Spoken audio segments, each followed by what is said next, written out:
On a day you can count beachgoers on one hand. Here comes the rain. I feel a little bit of it. Mike and his parents pick out a pierside view. A high tide, I guess it comes up even higher on that pier, right? The waves mixed with the sound of drill bits. This is week 2 of work to replace the old wood rails on Fort Myers Beach Pier. I didn't know there was a need that we needed new railings, but I guess we do. It's the first time the pier has actually had any work done since Hurricane Charlie 7 years ago. The wood is starting to splinter. Combination of maintenance and proactive defense of the structure going forward. The fishing pier will remain open during much of the work, but it will be closed for a few days in November as crews finish the deck work. Just real. Canadian Don Gilbert says it's good the crews are getting work done before season. It's a symbol for the beach itself, you know, looking up and down the beach, you see it there. It's one of the things that drew us down here. Tourism development money is paying for the estimated $860,000 project. When the cracks like this start, concrete is permeable. Which will also solidify the concrete pillars keeping the pier standing. And it's not something that if one of them gave way, the whole pier would collapse, but it would certainly be a major problem in that area. It brings tourists in and stuff like that, you know. It's normally crowded when the sun's out. Crews had to stop work 3 times already this week because of heavy rain. That's a catfish. Really? Yeah. But oddly enough, because the beach renourishment project is behind schedule, the pier work is expected to be finished on time by the beginning of next year. On Fort Myers Beach, Paul Gessler, NBC2. Well, we sell candy and toys. We sell, you know, your standard tourist fare, shot glasses. Jacqueline reports to work Monday. I am Jacqueline Koch, otherwise known as Little Miss Slambags. This mild-mannered boutique owner rolls out another personality in her spare time. A Fort Myers Derby girl. Well, I got my first bloody nose last month. That was fun. Raise some hands, bang some feet, make some noise. She and about 30 other women. Not so much the big power hits. Lace them up, strap them on a couple times a week, and, well, beat the living you-know-what out of each other. For a good cause, of course. Ticket sales go to help young moms with breast cancer. Teachers, real estate agents, stay-at-home moms, they all choose roller derby as their way to blow off steam. And they come here and they get really, really mean in fishnets. I work in an office all day, so I don't see anybody. We get quite a rowdy crowd. Oh, no! 400 to 500 people. You see them coming at her, and I'm always screaming, don't hurt her. So, yeah, it's not. Nose bleeds, legs get broken, shoulders popped out of place. You have to be a tough husband to put up with that. She's got to choose the derby or him. Sometimes she chooses derby. Everybody thinks I'm the nicest girl ever. Everybody loves me, and then they see me on the rink and they're like, okay, we changed our mind. The Braden Tucky Bombers don't stand a chance tonight. Go Blondie! Fans here have a way of intimidating their opponent. Kill, kill, kill! And no surprise, Fort Myers finishes the season undefeated at home.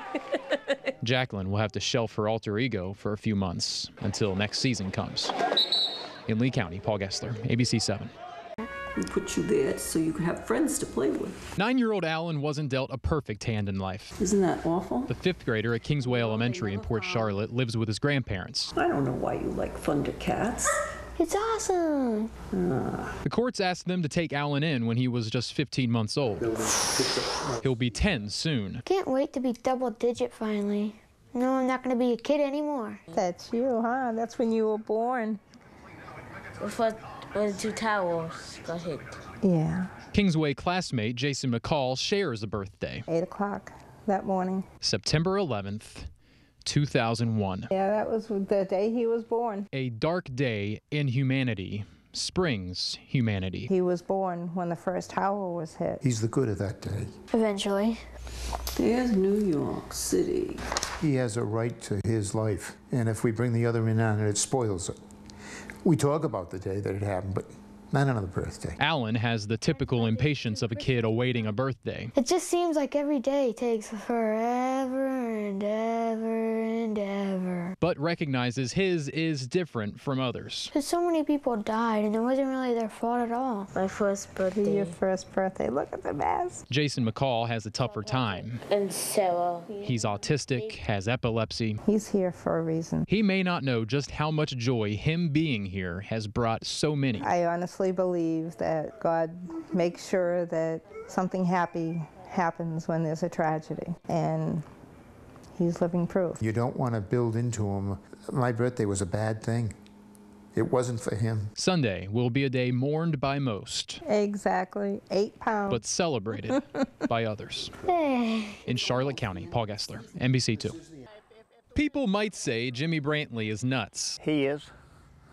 So it came as no surprise to his family and friends earlier this summer. Go big or go home. Jimmy, I'm an extremist. I go all the way or nothing. Did something big. It weighs right at 25,000 pounds. No, this isn't a midlife crisis story. There's old Lieutenant Kingham. Jimmy, what a sissy. The ex-Marine, best time of her life was in the Marine Corps. Drilled a 30-foot hole in the ground. This is a regular worm gear winch. Bought an old industrial light pole, and $10,000 later, it's a symbol of freedom, the right to say what you want to say. Exercised his allegiance to America. I'm no more American than anybody else that believes in this country, and that's willing to sacrifice for the country. The flag flies high above his 10-acre Estero property. I see hope that my kids and your kids and all the other kids have a better world to live in than what we have today. Stuffed away in his home. Originally, I put a 30 by 15 flag, and it was too small for the flagpole. He has a 30-foot flag he's willing to give away for free. Just didn't make enough of a statement, I guess. So he doubled the size. We are the land of the free and the home of the brave, and people just kind of forget that and they think it's automatic. The new 60 by 30-foot flag is heavy. It weighs 75 pounds and weighs heavy on Brantley's heart with September 11th next weekend. It means a lot to me now that, you know, those innocent people that got killed, they didn't have to. In Estero, Paul Gessler, NBC2. The sounds of the ball game could very well be replaced by tonight's Live X concert next to City of Palms Park might be a sign of things to come. Lee County Sports Authority Director says they've broached the idea of turning the former home to the Boston Red Sox into a concert venue. I don't know if they would bring the cars in here that the ball field does. Possibly, but I don't think so. Neighbors hope a baseball team comes quickly, but realistically, leaders have to have a plan B. Oh yeah, a couple of old farts leaving the kids behind. For Jim Colley and his friends, in tonight from Lake Placid just for the concert, plan B sounds pretty good. If I own the stadium, I'm going to pack in everything I can do. You're going to have concerts, you're going to have monster truck rallies, you're going to have anything going on there other than baseball. And that's easier said than done. Hammond Stadium hasn't had a concert on its field since 2005. And most concert promoters want about 15,000 people. That's twice this stadium's seating capacity as it stands now. After that, you would have concert goers presumably spilling out onto the playing field. That means thousands of people joining a concert stage on the finely manicured field. And the damage that would do to this grass could take a whole season to fix. That's a big deal because the stadium is still used for amateur tournaments. Also, the stadium would have to add more bathrooms. County commissioners will hear alternative plans for the park Monday. In Fort Myers, Paul Gessler, NBC2. Yeah. This is Mr. Trimley's class. Well, I got a 50% chance of being right. Each student in his Dunbar High School class sits behind a computer. Anything else we like? Or hate? What do you got for me? Dunbar High is Microsoft certified, offering 18 different unique certifications. That's the most of any high school in the country. Dunbar used to be known as that school, and now we're actually known as that school. The A school has certainly come a long way. The program has grown to nearly 4 times the size since the district secured a grant to start this program in 2005. The program attracts students from all over Lee County. I started as a freshman here in Dunbar. I did not know a squat about computers. I'm a skinny, nerdy geek, and I fit in just fine. Senior James Riley commutes from North Fort Myers every day. This isn't a typical computer class where every high school has. Local businesses are actually taking notice of our students. How's it going today? Businesses like Chico's, who have already hired a handful of Dunbar grads. They've also taken on interns, and they're not alone. They're matching up with professionals in the industry. I think we're miles ahead. I feel like a pro, but I'm not up there yet with the pros. Josh Marrero, who told us earlier he didn't know squat, is set to finish the year with 7 certifications. To go out and recruit, I don't have to bring someone in out of state or out of town. I can just look out my back door and hey, I've got people to come in. Each of those routers. In Fort Myers, Paul Gessler, NBC2. Basic. Remember Turbo? Come on. Audrey D'Alessandro does. I think he was probably in the water probably most of the night. It's believed the determined Doberman spent 15 hours in this canal, and the D'Alessandros are to thank for his survival. Well, Kind of. The dog was exhausted. You see, it was Monday morning. Sam was loading up his boat when They were really putting up a ruckus, almost beaching themselves to the little sandbar over there. dolphins started pounding away at the water near his Marco Island vacation home. If it wasn't for the dolphin, I would have never saw the dog. There, in the corner in shallow water, was Turbo. Sam called 911 as his wife got the ladder. And when I got down into the water, the dog came right over to me and stayed by my leg the whole time. Firefighters arrived and helped lift him out of the cold water. When we finally got the dog up on shore, the dog just laid down. The dog was exhausted. Minutes later, he was reunited with Mom Cindy. The lady said, no, the dolphin saved him. By then, the dolphin had left. Flipper didn't even stay for a thank you. If it wasn't for the dolphin, that dog would be in doggy heaven right now, because we would have never seen him. Doggy heaven Kuwait. It's okay. Turbo's not ready to go just yet. On Marco Island, Paul Gessler, NBC2. You've got mail. The groundwork for this story was laid in May when newsrooms across the state got an email from Governor Rick Scott's press office. The governor's schedule began with an interview with a Fort Myers radio station. I see it in a lot of press releases. No such city by that spelling in Florida. Oh, no. Dr. Jerry Reeves cringes every time. Ooh. She's the president of the Southwest Florida Historical Society. There's another one of those postcards with the misspelling. She sees misspellings through the city's history. This death certificate from World War I, postcards from the 1920s. You just laugh it off. There's nothing you can do about it, really. Our search continued at the Fort Myers-Lee County Public Library. There, we searched archived issues of the news press and New York Times. From 1926, we find one of the first published misspellings. Page 21 of the New York Times. A sports writer misspelled the city in a horse racing article. 3 years later, the Times printed a story on Thomas Edison with the same Fort Myers faux pas. You name it, I have found it. Brian Mulcahy is a genealogist at the library. He has seen Fort Myers spelled at least 5 different ways through the years. I don't make this stuff up. I just simply report the news.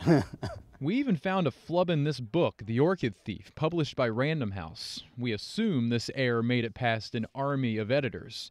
Random House did not comment on the slip-up. It just seems odd that that would have gotten through, that typo would have gotten through. Well, it's mildly offensive, to say the least. It's one of those things that people do. The added E error is far-reaching, from the most trusted publications like the New York Times all the way down to Perez Hilton, the celebrity gossip website. Which begs the question, how do you stop something like this? We're going to have to start holding some spelling bees. Fort Myers Mayor Randall Henderson thinks criminalizing poor spelling may be the answer. We're going to get some laws passed. We're going to discipline people. Fort Myers, M-Y-E-R-S. Fact is, Fort Myers has never had a second E, but if spelled with 2 at the post office, letters will still get to their destination. In a perfect world, everything would be 100% correct, but for us, the zip code is the first thing we actually look at. Other letters, like those to the editor at the news press, those are a different story. To tell you the truth, I don't even react anymore. The Fort Myers newspaper's editor, Terry Eberly, is proud to say the city of Palm's name has never been misspelled on his watch. We found one instance in 2006 where it did hit print with that added E. You did? See, I wasn't here. Terry wasn't on staff then. The reporter who wrote the story, coincidentally, is no longer at the paper. As far as the mayor's proposed law goes, don't expect the newspaper to endorse it. If you make laws about misspellings, then I would probably be down at the courthouse all day with misspellings that we do. Errors in usage, grammar, spelling, and so on are the same as saying 2 and 2 is 4.5. It's just as wrong. It's the errors that are adding up. Reporting in FORT space MYERS, Paul Gessler, ABC 7.